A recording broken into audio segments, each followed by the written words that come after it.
मारवाड़ के प्रसिद्ध नगर मेड़ता में स्वामी लाभानंद जी महाराज रहते थे। वे बहुत बड़े योगी और संत माने जाते थे। उनका जीवन बहुत सरल था। वे अधिक लोगों से मेल जोल नहीं रखते थे और ज्यादातर समय आत्मचिंतन और भक्ति में लगे रहते थे। लोग उनके बारे में तरह तरह की बातें करते थे। कोई कहता कि उनके शब्दों में चमत्कार है, कोई उन्हें सिद्ध योगी बताता, तो कोई कहता कि वे मंत्रों की शक्ति जानते हैं। धीरे धीरे उनकी ख्याति दूर दूर तक फैल गई। लेकिन सच यह था कि स्वामी जी इन चमत्कारों में विश्वास नहीं करते थे।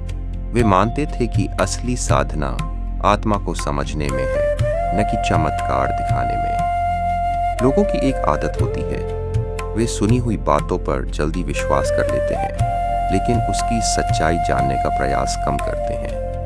क्योंकि किसी बात पर विश्वास कर लेना आसान होता है, जबकि उसकी जांच करना कठिन। यही कारण था कि स्वामी जी के बारे में भी कई कहानियां फैल चुकी थीं। उसी समय मेड़ता के राजा की 2 रानियां थीं। राजा छोटी रानी को अधिक प्रेम करते थे। धीरे धीरे उन्होंने बड़ी रानी के महल में जाना भी लगभग बंद कर दिया। बड़ी रानी बहुत श्रद्धालु और भावुक थी। पति की उपेक्षा से वह दुखी रहने लगी। उसने कई प्रयास किए कि राजा फिर से उससे प्रेम पूर्वक बात करे, लेकिन कुछ भी सफल नहीं हुआ। अंत में उसे स्वामी लाभानंद जी का ध्यान आया। उसने अपनी दासियों के हाथ एक पत्र भेजा। उस पत्र में उसने अपनी पीड़ा लिखी और विनती की, महाराज, मुझे ऐसा कोई मंत्र दीजिए जिससे राजा फिर से मुझ पर प्रसन्न हो जाए।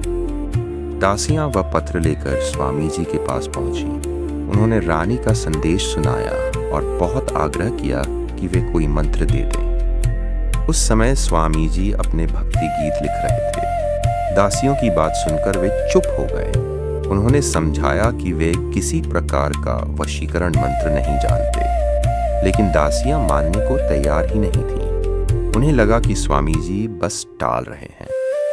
बार बार आग्रह करने पर स्वामी जी ने उन्हें टालने के लिए पास पड़ा एक कागज उठाया और उस पर जल्दी जल्दी कुछ लिख दिया। दासियां उसे ही कोई चमत्कारी मंत्र समझकर खुशी खुशी महल लौट गईं। रानी ने भी उस कागज को बिना पढ़े ही बहुत श्रद्धा से एक ताबीज में बंद करवा लिया और अपनी पान पर बांध लिया। संयोग से उसी दिन राजा अचानक बड़ी रानी के महल में आ गए।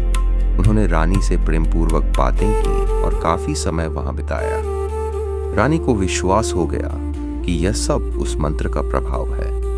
बातचीत के दौरान उसने खुशी से कहा, महाराज, यह सब उस मंत्र का ही असर है, नहीं तो आप मुझ पर इतनी कृपा कैसे करते। राजा ये सुनकर हैरान रह गए। उन्हें विश्वास नहीं हुआ कि स्वामी लाभानंद जैसे संत किसी को वशीकरण मंत्र दे सकते हैं।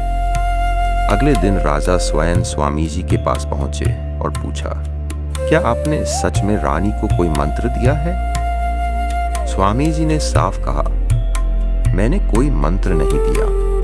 तब राजा ने वह ताबीज मंगवाया और खोला गया। सब लोग यह जानने के लिए उत्सुक थे कि उसमें क्या लिखा है। जब कागज खोला गया तो उस पर लिखा था, राजा बड़ी रानी पर प्रसन्न रहें तो लाभानंद को क्या, और नाराज रहें तो लाभानंद को क्या। यह पढ़कर सभी आश्चर्यचकित रह गए। तब लोगों को समझ में आया कि असली शक्ति मंत्र में नहीं, बल्कि मन के विश्वास में होती है। रानी के मन में विश्वास जागा और उसी विश्वास ने उसके व्यवहार और आत्मविश्वास को बदल दिया।